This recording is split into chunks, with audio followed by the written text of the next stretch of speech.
Hello, and welcome to By Moonlight, where it's not a phase to make a very long and drawn-out documentary about your parents. For some reason. When you're supposed to, just be living your life, doing things that normal young people do. I think we should all make documentaries about our parents. As soon as I said that, I agreed with you, because I would love to know, what a documentary of my parents would be like. Yeah, I think in a way I hope this inspires someone to make a documentary about their parents, and if they do, please send me the link. I would like to watch it. So this week we are discussing the final 2 episodes of Daisy Jones and the Six, episode 9 and episode 10. Can't believe it's already over. It feels like it just feels like it just started, but in a way it did, because it only lasted a month, but wow. March has flown by. Yeah. We're at the end, and we made it. I like that I know you just looked up at your calendar, and I think that's really funny. I had to double check. I'm like, what? Is it over? Is it? I'm not sure. But yes, we are talking about Daisy Jones and the Six. And in these episodes, we start with Daisy recovering from her near overdose to a crowd of adoring fans and a mended relationship with Billy. The band is playing at Saturday Night Live. Woohoo! They made it. So what's happening to Simone while the band's playing in SNL? Simone is signing her record deal on one condition. She must keep her relationship with Bernie private because, homophobia. And Karen has also learned that she is pregnant with Graham's baby. So yeah, just chill things happening all around. Everything is going so well. So at the SNL after party, Teddy has a heart attack. Daisy and Billy reflect on what has brought them to this moment. After playing a successful show back home in Pittsburgh, Daisy proposes that Billy and she be together, which Billy rejects, clarifying that their relationship worked best with them being creative partners. Camila sees them talking, which confirms for her once and for all that Daisy and Billy are having an affair. She confronts him about this. The final episode of Daisy Jones and the Six opens with their last concert together in Chicago.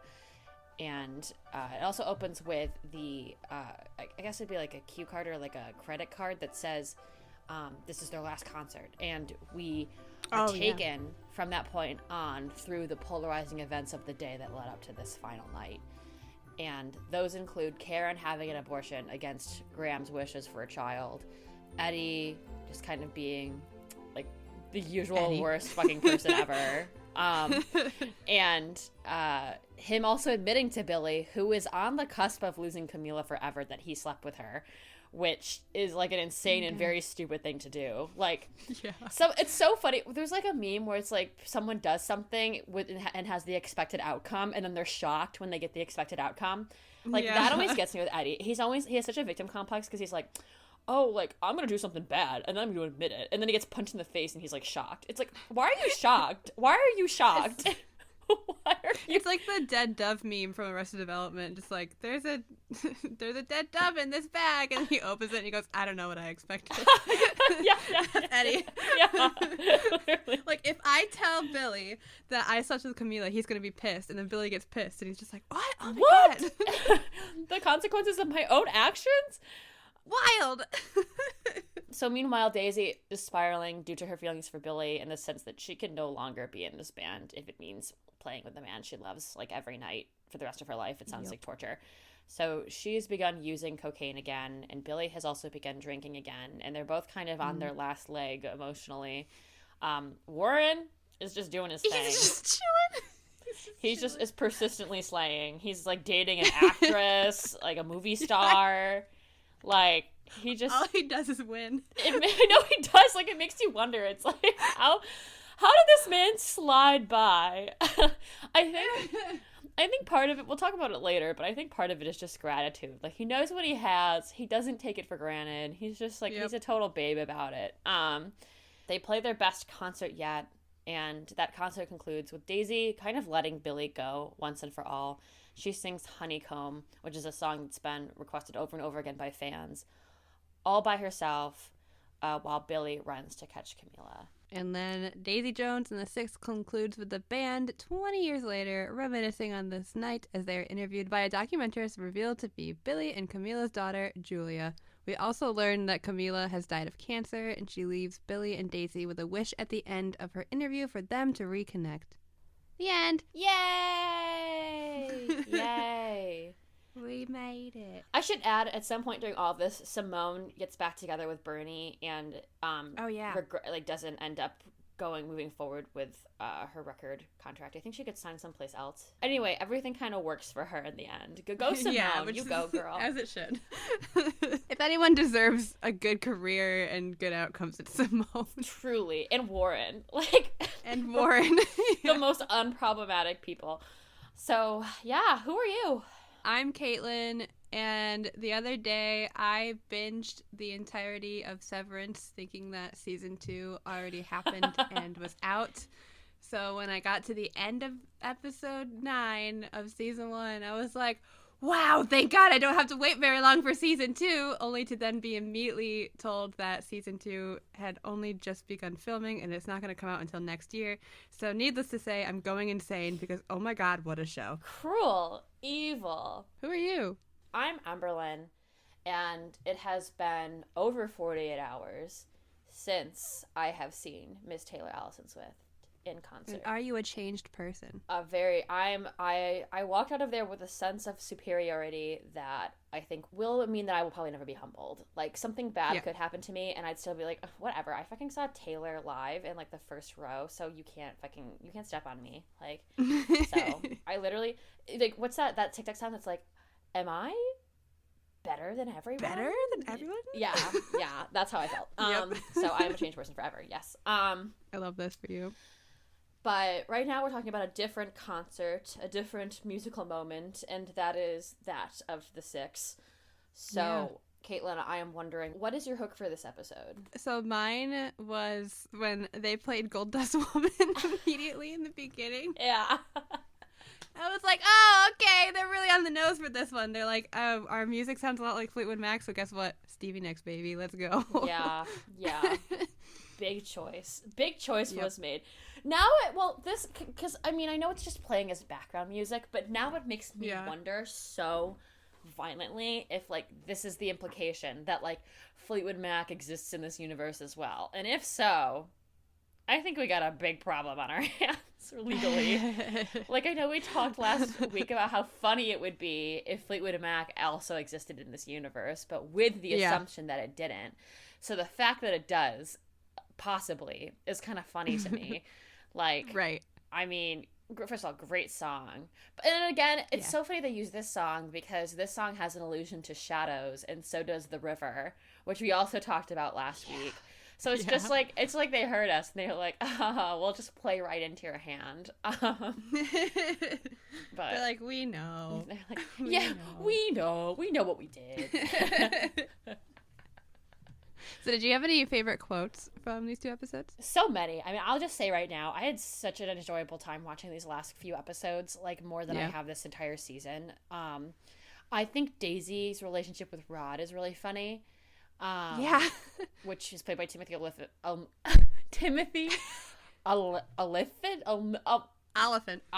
Is that it? It's like elephant, but with an L. Oliphant. Okay. So when she goes, you know what, Rod? I don't know what you're thinking. I'm the fire. When he's like, why isn't there any more fire in the show? Like, she's, and I just kind of appreciate that about Daisy, is like, she kind of just knows herself regardless. Like, she's not willing to let anybody step on her, or this idea that, like, she needs to be doing more when she is by herself the most. Like, right. Yeah. I really love that. And then when she's walking past some children and into moms, and the mom says, oh, like, she wants to be just like you about her daughter, and she leans down, and this is, I think, a line from the book as well that really got me. She says, dream bigger, little bird. Fuck you.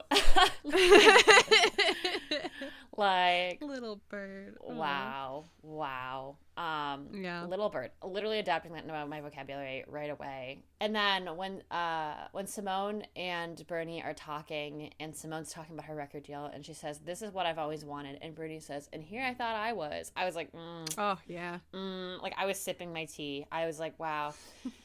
I love when Daisy says, when they're talking on the patio, and she's kind of talking with him, and they're writing a song, or they're working together, and she says to Billy, I just had a vision of us in 20 years from now. And I was like, I just kind of nodded, like, Oh, did you? Did you now? What does that mean? I wonder. That's just a throwaway line, right? I know. And then when Billy said he thought Eddie liked being slighted, I kind of died because I kind of super agree with that. Like, I feel like Eddie loves to, like, get himself into situations where he's the victim and then complain about it and then be like, yeah, this is what happened to me. And it's just so funny to me because I really, like, first of all, Billy kind of read Eddie, like, in these scenes because I know they've got some beef, but, like, I don't know. And when he said that, I was kind of like, ooh, maybe he does. Another line between Daisy and Rod when Daisy walks up to Rod and says, "You look scared, Rod, and you should be." And you should be, yeah. And then during the concert, they have this great banter, Billy and Daisy do. And when he goes to introduce her, he says, "Don't make me say it." And she goes, "I want to hear you say it." It just gave me so much, like, Jade and Alexander from Edward Sharpe and the Magnetic Zeros energy. Yeah. Like, oh, Jade, yeah. Alexander. I was like, I was in the tub and I was watching this on my iPad and I was like, ooh! My iPad. Oh my God, I'm getting goosebumps. When Daisy, at the end, she says, and it's when her and Billy, like, start hooking up again, like, kissing. And he's like, he basically says something like, "We're broken together," or something. And she goes, "I don't want to be broken." And that's how she kind of says, "No, like, fuck you, go away." And I respect that. Like, she kind of, I feel like this was her moment to realize that, like, Billy was bad for her and she was bad for Billy and they were bad for each other and that she would not survive if she kept on with him. And I was like at home, like, nodding. I was like, certified bad bitch moment. Especially since, like, in the beginning of the season when he, like, Billy tells Daisy that she's broken and she's like, "I'm not broken." Yeah. like literally, like, get out of here with that. And then he says that to her. I feel like that was, like, a good wake-up call. It's like, oh, cool, he didn't listen to me. Yeah. It's like, I am not ruin, I'm ruination, you know? Yeah. Woof, Big woof. Genuine Sapphin Bark, energy. bark. When Julia and Billy are talking at the very end on the bench about Camila after Camila has passed, he says, "I would hand it all back to you for 1 minute with her, or one more minute with her." I was like, yeah, I bet you would. Yeah, I bet you would. I fucking bet you would. Like, maybe you should have been better to her when she was around then. But also, I don't know, like, I get it. At some point, someone said, I don't know who said this, but I have it here, "Nothing in life is ever as simple as we want it to be." It sounds like maybe Daisy. Oh, yeah. If that were the case, then even so, I was like, I don't know why that really resonated with me in the moment when I was in my tubby tub watching this on my iPad. So, on my iPad. yeah. How about you? Did you have any lines from the show that really stuck with you? I actually had a lot of quotes. I don't know, these episodes were funny to me. I don't think they were supposed to be, but I also watched this at 6 a.m, so I don't know if it was just like that's why, but there were some bangers. The first one was when Warren was like, "I was dating a movie star." Yeah. And he's like, yay. like he's, again, just vibing. He's just having a great time. And so I thought that was so funny. They were having a party and Chuck Lovin comes, and it's like the first time we've seen him since the very first episode, and he's like has like this whole career, and he's like a doctor now because I think he's like a dentist, right, or something. And I think it's Warren who goes, "Dr. Lovin," sounds like a skin flick. I thought that was so funny. And then like Chuck just starts like flexing on his financial security, and he's just like, I'm like, why are you even here if you're just gonna come and be like, "Yeah, okay, cool that you guys are a successful band, but like I have money now," and like a mortgage, also probably. That was so funny because, like, he's like, "Oh, like, you guys probably don't have as much financial security," and they're all like platinum record. Yeah, As if like they're just like a garage band or something. They're like, "You should have a beer, Chuck." Yeah. It was really funny. And like he was there for like a few like a minute at the party, and then what killed me was like they flash forward to 20 years and they show him now, and it's literally just, it's one clip of him just like going shrug, and that was it. Like, it's like that's what they got him for. was just to, like, he didn't say a word that I remember. Like, he didn't have any lines 20 years later. It was just him going, "Yeah, got him." I don't remember the complete context of it, but I think someone must have said the highs and lows of something, And to which I made a note that said the highs and lows of wanting to cheat on your wife, because I thought of the line from Riverdale of like, you didn't get to experience the highs and lows of high school football. I thought of that too when I heard that line. Yeah. When you were saying that you really liked the relationship between Daisy and Rod, I did too. And one of my favorite lines was when they were at the hotel and Rod's giving them all of their hotel room keys and saying like, this is when you're supposed to be at sound check. This is what time it is. Please don't be late. Sound check is this time. And he gets to Daisy and he goes like 4:00 sound check. And she goes, and like, because she's like always late and like not on time to anything. Mm-hmm. And she goes to him, I want you to think about how boring your life would be without me, Rod. Yeah. I just think that was really funny. Hilarious. Billy really like made me so mad these last 2 episodes, because it's just him being like, I don't see what the problem is, you know? And being like you're the problem. It's you. And I can't remember who he was talking to. I think it was Camila. And he goes, where's this even coming from? I'm like, where do you think? Where do you think? The call is coming from inside the house, kid. Like, yeah. Like, hello? And then when he said, I kissed her once, as if he didn't make out with Daisy in the parking lot. I know. Like, hello? It was so short. It was so small. Yeah. It's just a little peck on the lip. That's all it was. Just a little peck. Yeah. When this next line was said, I wasn't paying full attention. I was like writing some notes. But when Eddie said, my grandmother was at that show, you fucking piece of shit, I thought that was so funny. She's like, how dare you do that? And when my grandma is there. Another really good line from Daisy was when she calls her mom, and her mom's just a jerk to her, because of course she is. She says, goodbye, mother. Next time you want to hear my voice, how about you try the fucking radio? I was like, ooh. Mm-hmm. Got her. 2 more lines that just made me go, ugh, these guys are the worst, was when Graham said to Karen, you know you're going to be alone forever. You know that, right? I was like, dude, get out of here. And then when Eddie says, I love you, brother, and then on stage when they're introducing everything, Eddie says this to Billy. He's like, I love you, brother. And Billy whispers to him, go fuck yourself. You're done. You're done. You're done. You're done. I was like, dude. You're done. You're done. What was your first peak for this show, Caitlin? So my dad came in and he watched the last episode with me. He has no context for this show. I know I've talked about the book with him before, but he doesn't remember. So he came in and he watched the last episode and he's like, I thought he said this ironically, because it was like the band was on stage and they're performing and he's like, I'm starting to see a lot of Fleetwood Mac here. And I'm like, oh yeah, he's remembering. So I was telling him about the book and about the music and everything. And then later on, like, Daisy and Billy are singing and they're looking at each other and my dad goes, damn, she's looking at him like Stevie looked at Lindsey Buckingham. What the hell? And then during the Simone and Daisy performance, Dad looks at me and he goes, is this like loosely based off of Fleetwood Mac or something? Because it's giving like so much of like their vibes. And I'm like, are you asking me seriously? And he goes, yeah. I'm like, yeah, Dad, this is loosely based off Fleetwood Mac. And he goes, okay, because like she's moving around like she's Stevie Nicks and like the music. He goes, I know you talked about the music sounding like it, but oh my god, this is literally just Fleetwood Mac. Like they've got the female keyboardist, you got the drummer, you got all of these, like everything. And I'm like, yeah, Dad, you got it. Good job. So I just thought that was really funny. For someone who has no context of the show or the book to take one look at it and go, Fleetwood Mac. Yeah.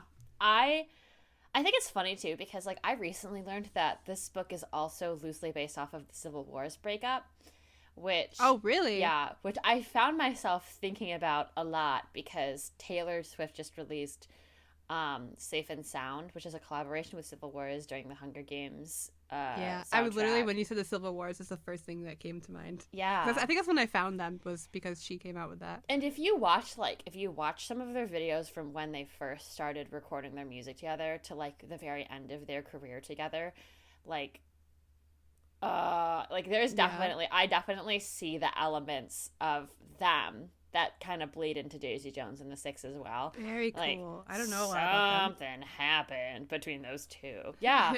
I didn't until I heard this the other day, and I went like a research rampage, and I was like, whoa, nice. This is crazy. It's crazy. This is crazy. I had a lot of peaks from these last 2 episodes, especially the last one. I felt that episode 10 was like the strongest episode of the season. If not like the most interesting. I think if they'd started episode 1 the way they started episode 10, with their final night in Chicago and that hook, I would have been absolutely feral, truly, and wonderfully. It would have been such a good hook for me. And I mean, the way it starts, the things that happen in the aftermath of that episode, I just found really interesting and almost probably the most like engaging of anything that's happened in the season. Daisy's outfit in the Chicago show is incredible. Like, I've been waiting for this moment from the trailers. I've been waiting to see her like kind of show up like this, and it really, like, it fully floored me when she came out. It was such a certified Florence Welch moment. Like, I was gonna say, yeah.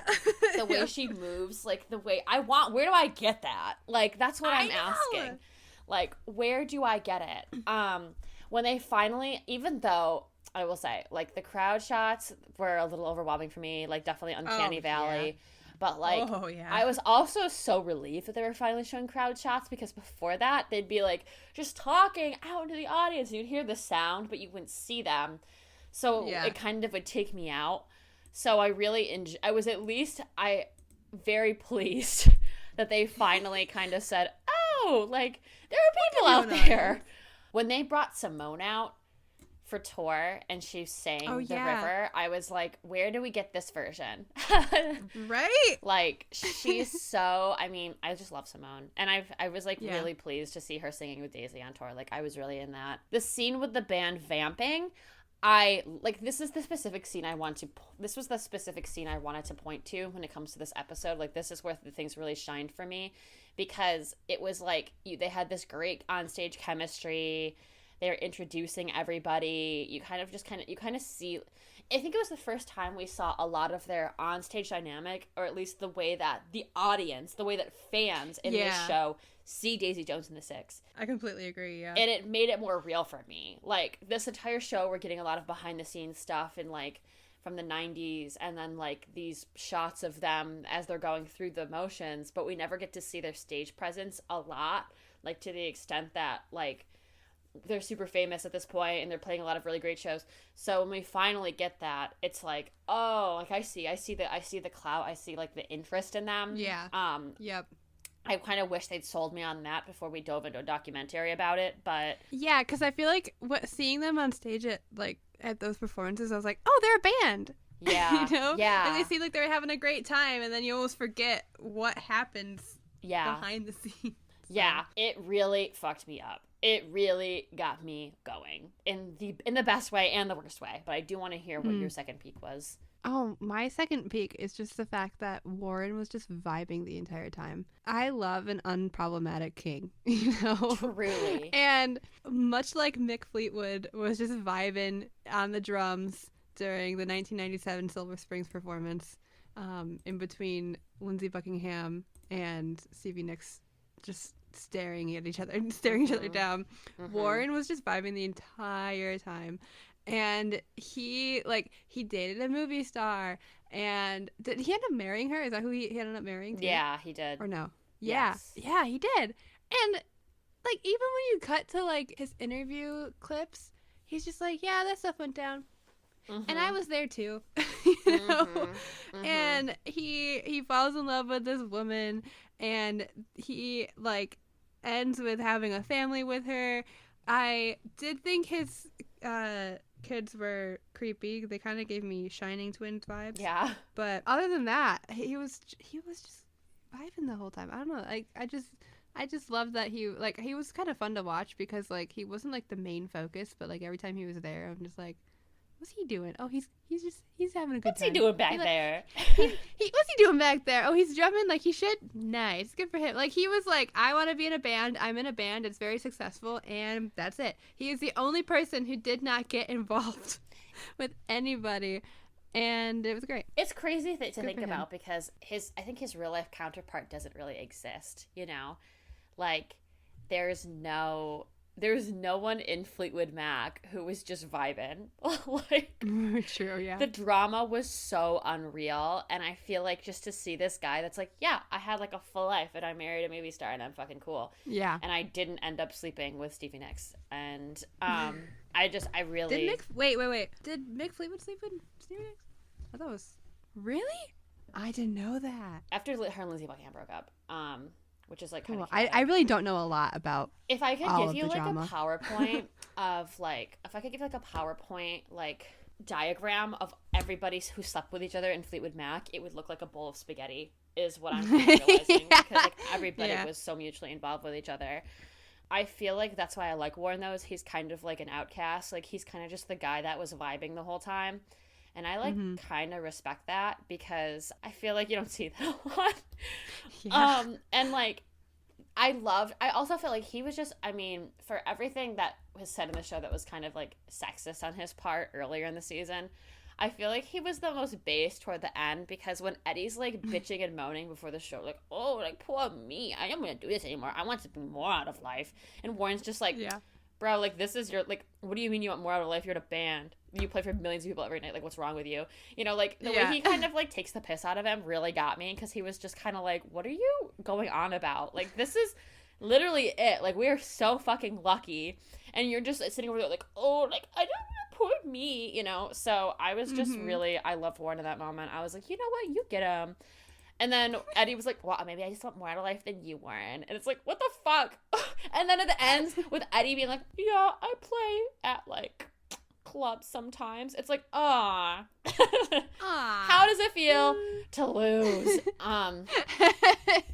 If my first peak was, like, the way that they presented that first concert scene, then my second peak would probably be how surprisingly emotional this last episode made me.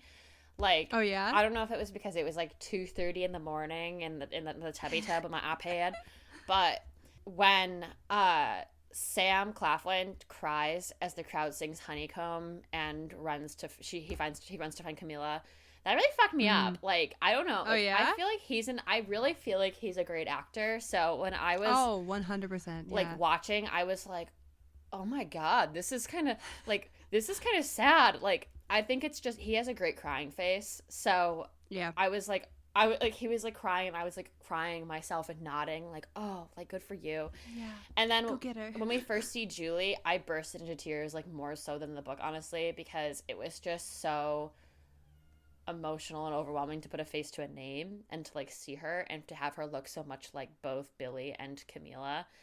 Yeah, she really did. And to like see her face for the first time and like the look on her face as she like gets these stories that her parents are telling her really like kind of fucked me up.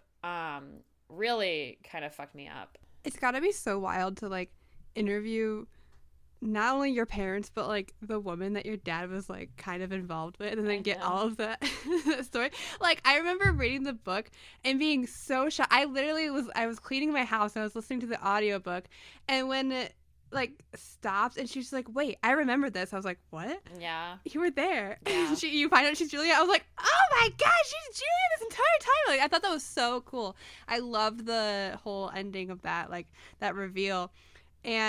But then I started thinking about it. I was like, oh my god, like you have like your dad like telling you these things and like Daisy saying all these things about your dad and how they were in love. Like, I cannot imagine ever. Like, I wouldn't want to hear it. I'm like, no. It's just my mommy and my daddy. Thank you.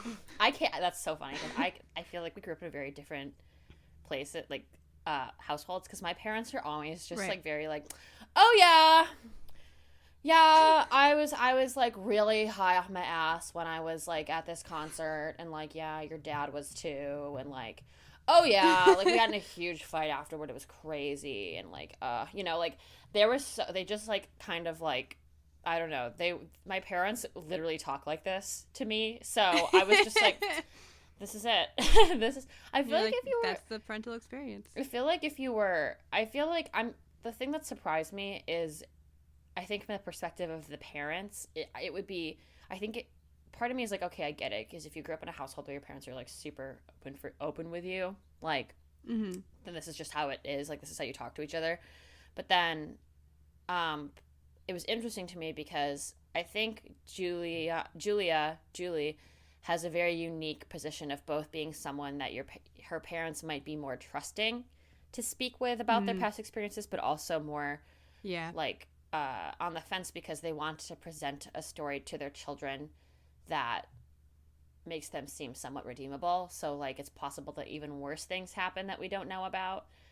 Yeah, especially that's why I like the whole unreliable narrator aspect, because like I really don't think Billy would have, like, I feel like that's half the reason why you don't get the full truth from Billy's side, because he is talking to his daughter, and I think that he's one to be like, no, yes, I don't want you to know this, or oh, I'm just gonna bend the truth a bit so that you don't know. Yeah. But meanwhile, she's talking to Camila still and Daisy and everything. So. And in that sense, I feel like the reveal in the book is also not just a reveal of who she is, but also like what each member of the band is actually saying and how like the weight that each person has on like how willing they are to tell the truth about what happened.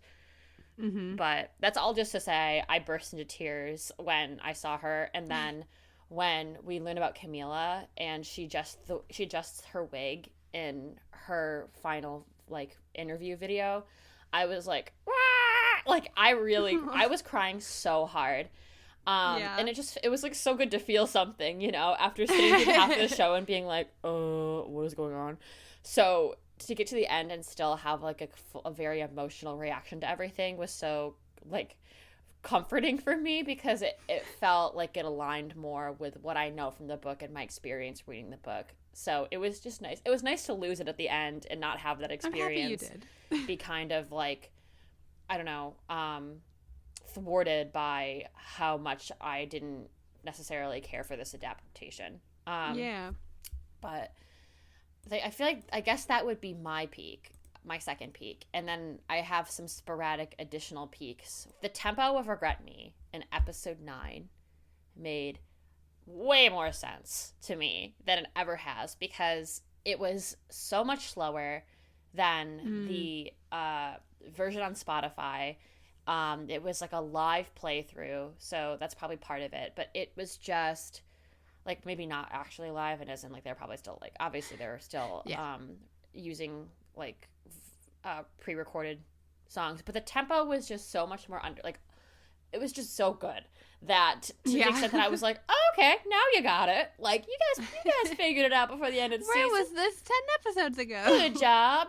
Because I'll say it again, as I did before, I think that these songs are probably in part corrupted by how fast they're being played, and they're not meant to be played that fast, and you'll never hear a tempo like that necessarily in like a Fleetwood Mac song or a Civil War song. So I feel like and it's also interesting. I thought about this a lot after I learned that Marcus Mumford has like a huge role in helping to bring this music to life. It made sense to me that the tempos are so fast, because if you listen to Mumford and Sons like Little Lion Man, that's a quick song. Yeah. She moves. Yep. She moves.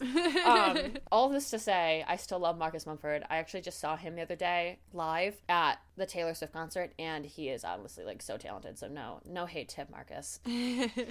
I liked the way that Camila knew what was wrong with Karen just by looking at her eyes. I feel like that was a great testament to their friendship, like that they could say so much between each other without saying a word, and I feel like that was a testament to how they connected in the book. I want to shed light on a couple notes I wrote, a sequence of notes where I was like, and this was, I think, end of episode 9, Daisy and Billy are playing, they're friends.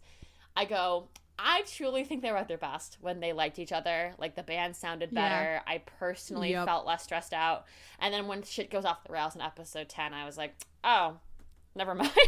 Like, I guess that's that. Never mind. I think that says a lot about their dynamic, that they both pick up cocaine and alcohol again when things fall apart for them both in relation to each other, because it just goes to show how bad they were for each other.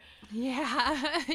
When Teddy makes his smoothie in the end of episode 9, that's a real mouse moment. Like, just the and he's like making the smoothie. I was like, wow, that's totally me, like every morning making my smoothie. Yep.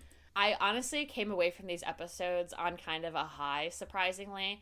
Like, not so much episode 9, but episode 10 really, like, got me going. Like, I kind of walked away from that I think when I think back on the show, I will probably tell people to just watch episode 10, because I just found it the most... That's what my dad did. interesting and, like, thoughtful. I was thinking about that. Like, if your dad was interested in episode 10...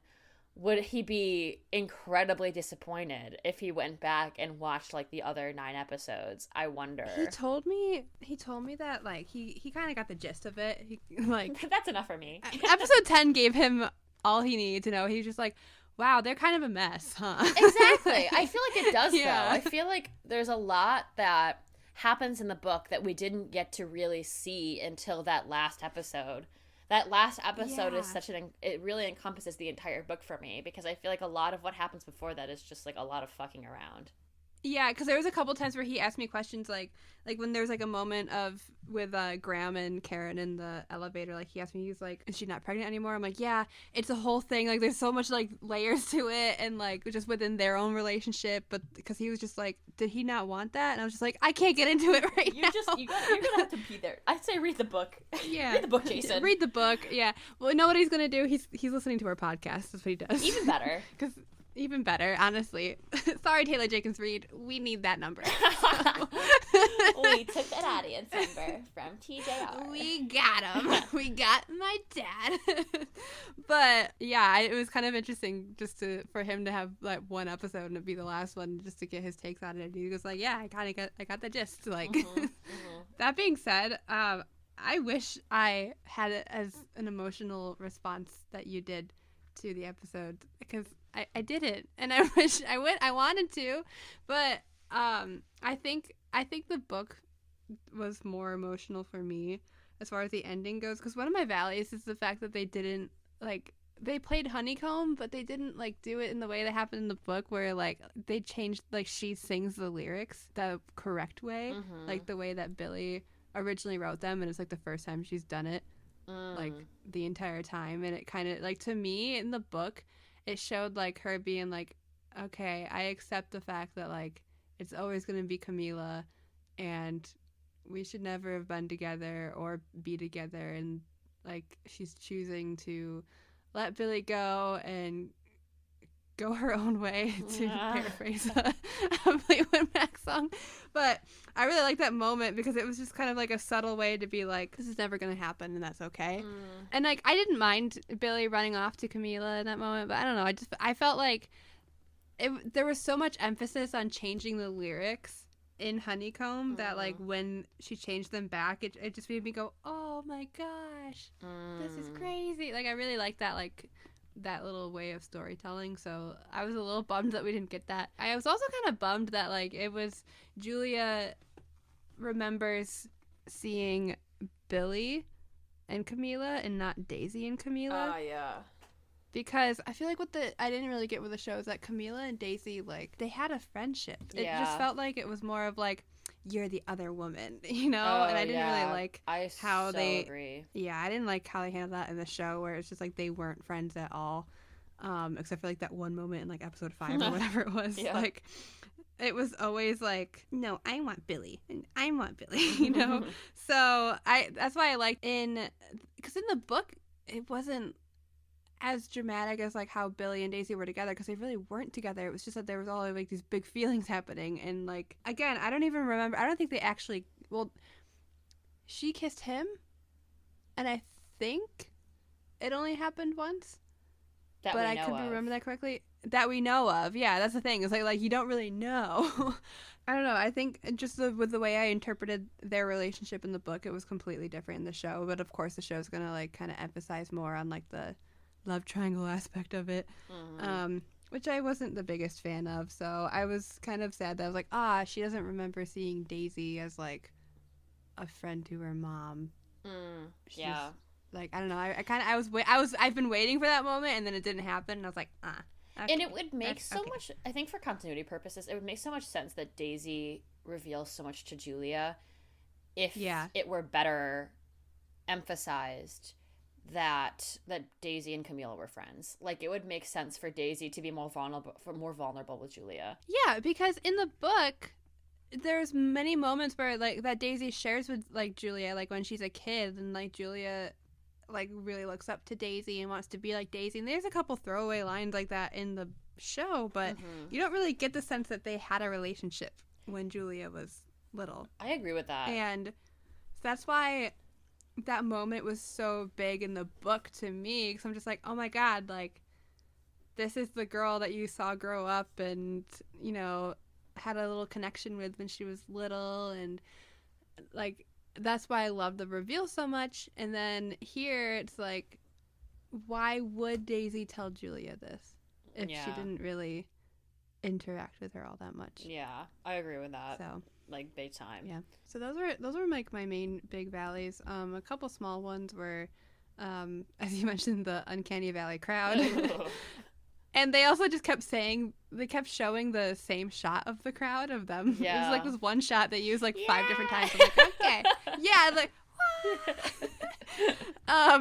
and then I didn't like when Daisy and Billy made out, because I was like, no, that's not how I wanted to go. Also, the way, who was it who just like left the guitar on the sidewalk? Oh, was it Graham? Oh, yeah. Yeah, because like he comes out, he's holding his guitar case, he looks at the bus, and then he doesn't get on the bus, he just leaves his guitar on the sidewalk, and I'm like, are you just gonna leave your guitar on the sidewalk? Yeah. Like, what's going on? Yeah. I was like, that's expensive, dude, what are you doing? Yeah, some of the directions for movement in this show are hilarious to me, because it's like, because it's dramatic. I think back to Eddie like walking out, seeing Billy, and then running away. But then also abruptly admitting to Billy that he kind of slept with Camila like 5 episodes later without any shame. It's so funny. Yeah. It's like, which one? Which is Who are you? Yeah. So what were your valleys? I think the pacing of the show really, and I feel like maybe I wouldn't care about this if I didn't have a whole book to reference that had better pacing, but it's just the fact for me that everything that seemed very important in this show kind of happened at the very end. So, for example, I feel like Daisy going away to Greece, I feel like that should have happened way earlier, if at all, because it was just for her. That was like literally last week that happened. And yeah, that's a little overwhelming. And it could just be like the release schedule is a little wonky, because you're watching like 2 to 3 episodes a week, and everything's kind of moving at like this weird pace. That's but I just kind of felt like very, I don't know, I felt very much like I wasn't keeping up with things that were happening, or like I was just super bored all the time waiting for the important things to happen. So for example, I really could not tell you anything that happened in this season beyond maybe Daisy having a potential overdose on the bathroom floor and Simone going to New York. And I think that's it for me. Like, I genuinely cannot remember anything that happened before that. And then everything that happened in episode 9 is kind of a blur for me, but everything that happened in episode 10 is like very much cemented in my head, because what happens in episode 10 is literally like 25% of the book at the very end. Yeah. So yeah, no, you're so right though, because I don't remember anything from episode 9. No, and I couldn't tell you a thing about episodes 1 through 4. I know it started with Gold Dust Woman and Nikki leaving. Wait, I had to like pause to think of who Nikki was. But then it's like, who's Nikki? But it's confusing because he already left. Like, he left at the end of the last episode. Wait a minute. So I'm like, wait a minute again. What are you doing? Why did he come back? Why did she wake up and he was there? Yeah, it's confusing. After he packed his bags and left, and he was like, I can't be here. And then after she was fine, he like came back and was like, well, hey, Daisy, do you want some more cocaine? Wild, if so. But like, wow. Like, I feel like they missed a part where they showed us him coming back. Otherwise, it was just kind of like, wait, did he already leave? Or it's like they forgot. They're like, oh shit, where's Nikki? We need Nikki in the scene. What did we do last scene? It doesn't matter. Yeah. We'll make it work. Other than that, I have like a really hard time critiquing this book because I find that with these book to show adaptations where it's not a direct adaptation, but it's taking a lot of what happened, it's immediately disappointing to me because there isn't a focus on the source material as much as there should be in your head. Like, right. But it's also just like, I have a really hard time interpreting this book specifically because it is like an unreliable narrator's book, and to take something like that and like make it a show kind of canonizes whatever the show creator's interpretation of it is. So that's crazy. I don't. Yeah, because it all depends on your interpretation of the book. Yeah, so of course, like whose word do you take over whose? You know, right? Like I feel like when I watched the final scene, I really liked that Daisy sings Honeycomb by herself while Billy leaves, because for me it was like, okay, this entire series, I had this expectation that it would conclude with them singing Honeycomb together because it's being asked for by audiences. And then when it doesn't end that way, and it ends with Billy leaving and her singing it by herself and kind of taking hold of her career, in her life, and I kind of liked it more than I thought I would. But at the same time, I feel like it is hard for me to let go of like Daisy changing the lyrics and that interpretation of things. So I think if this had been done independently without me looking at the book or knowing the book, I would have loved that ending a lot. But because I've got the book in my head and I have this expectation of how things are supposed to go, I'm like, oh, hey, that's not what I wanted to happen. So, and I found this, we're reviewing Shadow and Bone right now too. I'm finding the same thing with Shadow and Bone. I'd like to think maybe I'd really like the Netflix adaptation if it weren't for the books, but the books exist. Right, yeah. So thus I'm like, hey, don't do that to my characters, you know? Yeah. And then I also felt like Simone's backstory was kind of like pushed off to the side at some point. I mean, in the book that kind of happens too, but I feel like it was interesting to me. In episode 9, they had this great setup where they were like, okay, so Simone is going to leave Bernie so that she can start her career, because of how widely unaccepted queer relationships are, and because Simone is seen as a queer woman by the public, and like that could be a big compromise for the record company. You have all this set up, but then at the beginning of episode 10, Simone's like, yeah, I just didn't do it, after we get this whole scene with her leaving Bernie with a suitcase. And I was like, huh? Like, I want more information. That it seems like in episode 9 they were like ready to talk about it, and then in episode 10 they were like, just kidding. And that's annoying to me because, like, that's a great subplot. Like, and it's also interesting to me because, like, given the way that, and with no spoilers, but given some of the source the source material from Evelyn Hugo, it was interesting to me that they didn't really, like, dive into Simone and Bernie's relationship and Simone's conflict at the end of the season more. I felt like they just kind of sideswiped it in the end, and that kind of pissed me off. Yeah. Overall, because this whole show is Fleetwood Mac adjacent, and also kind of like a loose adaptation of the book, I think it was hard not to be set up for disappointment.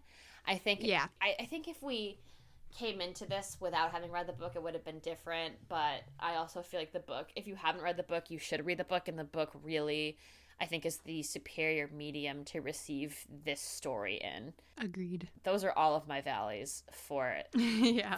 For this series. Since we're doing this, I guess, what Fleetwood Mac song does the finale remind you of? I would say Go Your Own Way. Oh yeah. Because they literally all did. They did. So that was actually, and I think this is just for the viewers, but that was originally a song that Lindsey Buckingham wrote about Stevie Nicks, and that was kind of his response to some of her songs on Rumors. And I think that's really funny because for most of my life before I knew that, I've always thought of Go Your Own Way as like a really fun, like, road trip song. Like, I'm going my own way. I'm fucking going. Yep. But then when you actually read the lyrics, you're like, oh, that's a big fuck you to Stevie Nicks. And then mine was I Don't Want to Know, also from Rumors.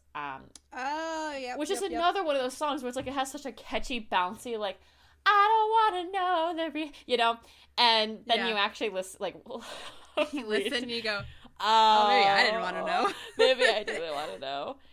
one of the, I think this is like a bridge in the song, but it says, "Finally, baby, the truth has been told. Now you tell me that I'm crazy. It's nothing that I didn't know. Trying to survive. Oh, you say you love me, but you don't know. You got me rocking and reeling, hanging on to you." I like how I just read that super monotone and quickly, but like, I think it's I really recommend listening to this song. I also recommend watching the Paul Rudd SNL skit. It's where they're like at a business meeting and they're like trying to discuss business, and then the song keeps coming on the radio and they keep stopping and dancing because they're like, "Oh, I love this song." I don't think I know that one. Like whenever I hear this song, I immediately think of that. It's so funny. Oh, I'll have to watch that after this. This is funny.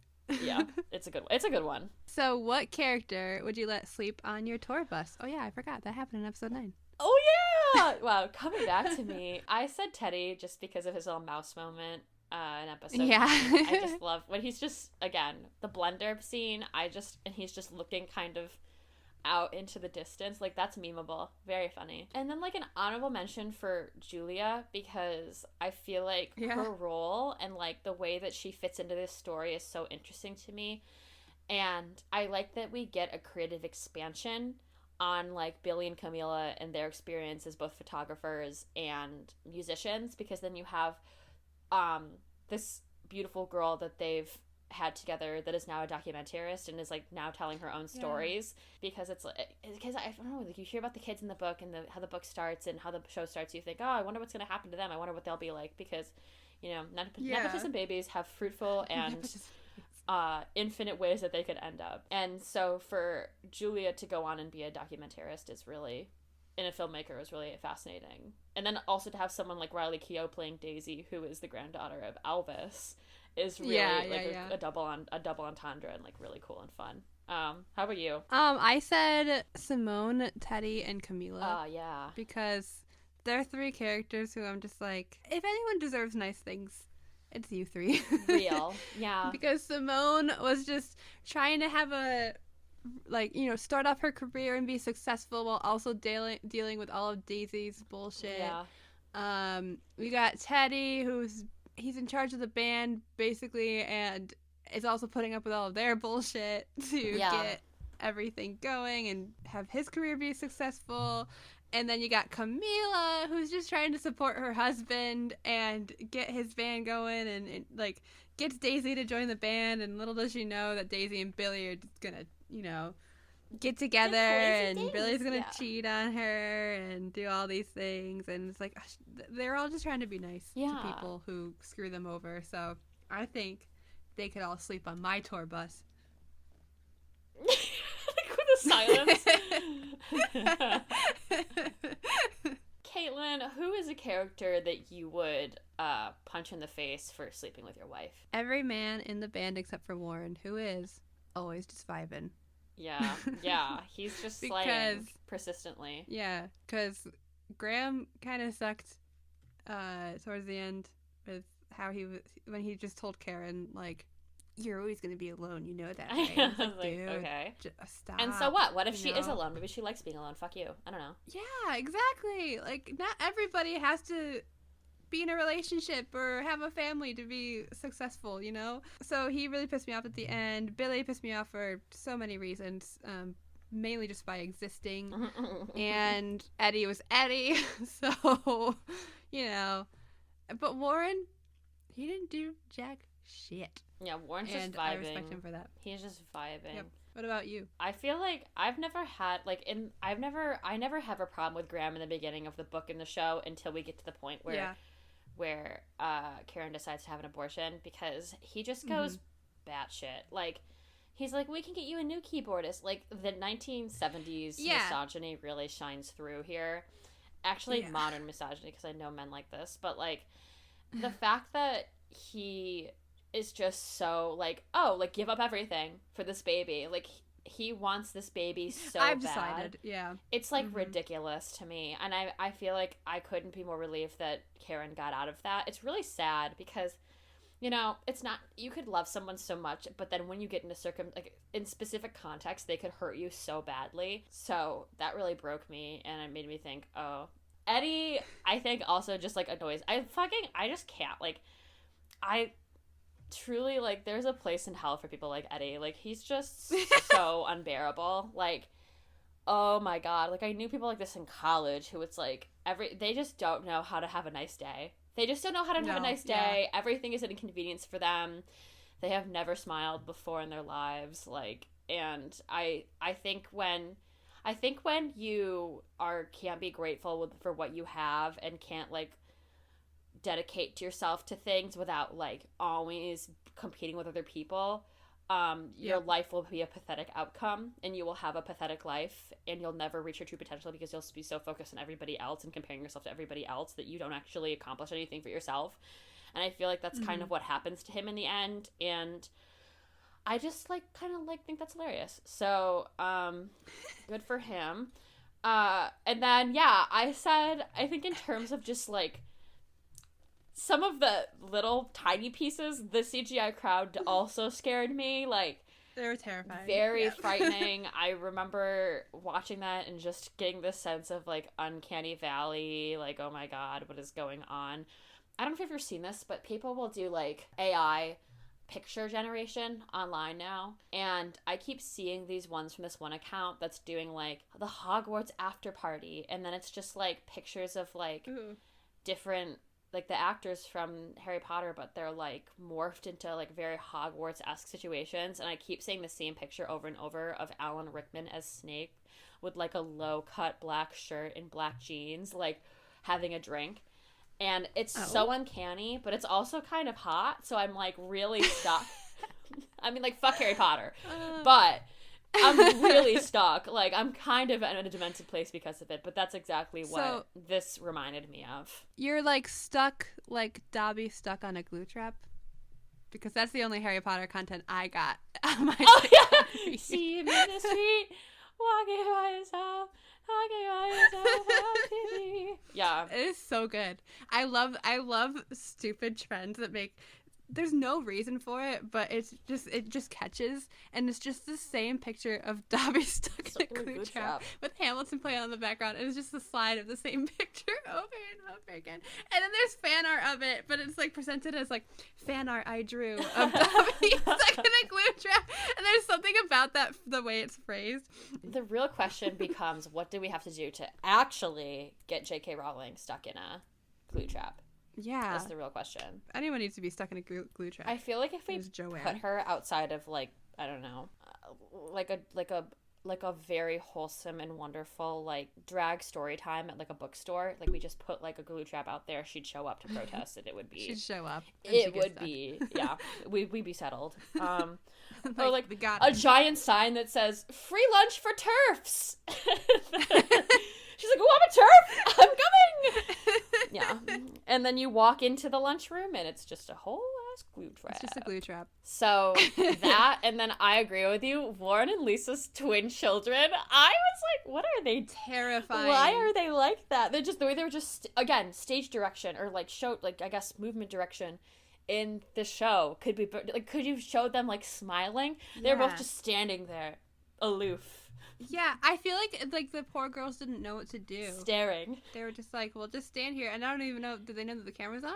Yeah. Because they were from The Shining in that moment. I was like, hello? Hello, Lauren. We'd like to play a game with you. Yeah, very interesting. Yeah. Very horrifying. Caitlin, where did these last two episodes fall on your tier list for Daisy Jones and the Six? Well, first, let's remind the audience of what our tiers are. Oh, yeah. So our tier list is for Daisy Jones and the Six. At the top, we have made me eat all of my drywall and the accompanying nails, made me mentally ill, affectionate, neutral, like my pH balance, made me mentally ill, foreboding, and then at the very bottom, we have Riverdale Core. I gotta put it at neutral because I don't hate it, but I also didn't love it. Mm-hmm. And, like, I think my expectations were high for the end, and I was just, like, kind of, like, meh on it. Right. This whole show kind of, in general, is just kind of, like, mid for me. Yeah. I'm just like, yeah, it wasn't a bad adaptation, but I didn't love it. And, like, there's a lot of things that I felt like didn't work with it, but it was a good show. Mm-hmm. Was it, though? Won't. Was it a good show? I don't know, because, like, earlier when you were, like, talking about the pacing and everything, I remember that it took them 3 episodes to get Daisy with the band. Yeah. And there was like a lot of setup, and that's when the show really picked up for me, was when Daisy was finally like singing Honeycomb with Billy, and that was at the end of episode 3. Yep. So I feel like if they just like maybe didn't like do as much setup in the beginning, and then like had more time to play around with Daisy going off to Greece, and then the whole like more stuff with the band all interacting together, more with Camila and Daisy interacting, I feel like it would have worked better. Yeah. And again, it's got to be hard. It's one thing to adapt a book, but when you like have a book with so many unreliable narrators, you don't know exactly what's the truth. You just kind of have to like pick one to represent and show as seemingly what the truth is. So I'm sure that had to have been hard. But also another reason why I don't really like the show all that much is because they played into the whole love triangle trope between Billy, Daisy, and Camila. And I really didn't enjoy what they did with Daisy and Camila in that sense, because they just, I don't know, Camila, she wasn't the Camila that she was in the book that I felt. Yeah. And she just saw Daisy as her enemy, which, like, rightfully so. If your husband's cheating on you with somebody and that someone knows that he's married, then like, yeah, I would be pissed at them too. But like, it was so much more complex in the book. Yeah. And there were so many other layers to it, and I just feel like that didn't translate at all to the show. So neutral. Yeah, I think that's fair. I think I'd split them. I'd give episode 9 like a neutral. I didn't hate episode 9. I think I enjoyed it. I remember thinking when I was watching episode 9, oh, like this is actually like kind of good. And then I'd say episode 10, I probably would give like Mentally Ill Affectionate, because I did genuinely feel like I finally had a connection to that show at the very end. Like, and I felt like that final episode was probably the closest in terms of like, I don't know, the feelings that the book gave me. So that was maybe the most I've ever resonated with the show. I think overall, though, I would completely agree with you that the show, I think in terms of an adaptation, wasn't the best. So I would probably put it closer to Mentally Ill Foreboding or Riverdale Core or Neutral, because, just like down at the bottom of that board someplace, because I do really think it's hard to live up to the book. The book is very, very good, and I have no idea, honestly, how they're going to adapt 7 Lives of Evelyn Hugo, given that, again, it's one of those books where it's like... Are they doing that? Yeah, they're adapting it... Oh, they're adapting it for Netflix. Oh, yeah. scary. I know. Is that scary? But get HBO in there. They're the only people I trust at this point doing an adaptation. So. Because I really feel like I agree with you that it's as simple as that. Camila in the book is not the person that Camila is in the show. And that is a little bit, not frustrating, but like, not even, I don't know if it's frustrating. Like disappointing. Like, because I feel like the vibes that she gives off in the book are so like fascinating. And I think that if you want to make the argument that the people in the book were unreliable narrators and thus we can expand on that story in the show, okay, but like why? Like why not just keep it very similar to the book's interpretation of what happened? Because if that's the case, then we could interpret each scene we see as being like a recollection of one of the band members instead of it just being the truth. And it would be more understandable. Like, so there's that. And then I think that there are small things that really took me out. Like some of the crowd CGI, like some of the lines were very, I want to say badly delivered. Tropey, but like, like not great. I feel like there was just something kind of like kitschy about this show that I didn't really feel in the book.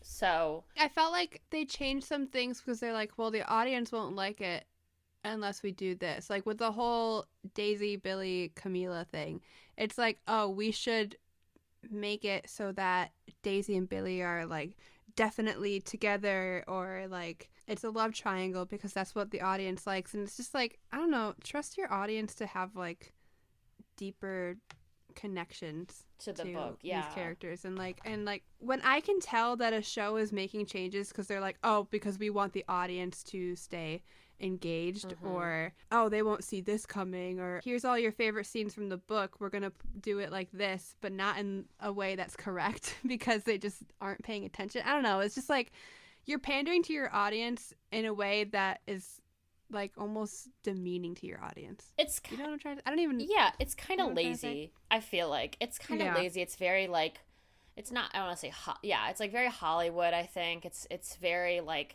it reminds me of like fast fashion. I don't know why. Like it reminds me of like when you take something from Dior and then it's you know, a very nice dress, and then you make a dupe of it, and then you force a bunch of small sweet children to mass produce it in a factory someplace, and then some white girl from the US buys it and they're like, this is it, this is my Dior dupe, and then they make a TikTok video about it where they're like, hey guys, I found a dupe for this Dior dress and it's from Shein, and then everyone in the comments is like, please stop buying from Shein, and then she looks at the tag and the tag says, help me please, I'm a child who made this, because that's what Shein tags say now. So I know this got really personal really fast, but like, you know what I mean? Like, I just feel like it felt kind of like an off-brand of what the book was trying to say, and very Riverdale core, like, you know? So I would agree with you there, but well, the highs and lows of books being adapted to screen. Truly. And speaking of books being adapted to screen, this isn't the only book adaptation we're reviewing right now. We're also taking a look at Netflix's Shadow and Bone, which is an adaptation of the trilogy, plus the duology, the Six of Crows duology by Lee Bardugo. So you should go check that out if you've enjoyed listening to us complain about this show. There's more complaining to be done. The complaining doesn't stop there. It doesn't stop here, baby. Yeah. So there's that. We have other really great reviews on our YouTube and our Spotify. You should check us out. Yeah. Like, if you don't want complaining, we did reviews of HBO's The Last of Us and Our Flag Means Death. So there was no complaining done there. We don't have a bias toward HBO. It's fine. No, not at all. I think the only bad thing I have to say about HBO is that they're not giving me any more information on the shows that I watch on there. I know. Where's the PR team for HBO, girl? Like, how do I know when something's coming out? Like, honestly, I don't. I knew about Succession season 4 like a week before it happened, and I was like, when? Hey, by the way, where was this? I mean, like, where was this? Yeah. And if you can hear in the background, Honey has her complaints as well. Honey's like, meow, meow, meow, I want to watch Succession. When are we starting Succession, Caitlin? Soon.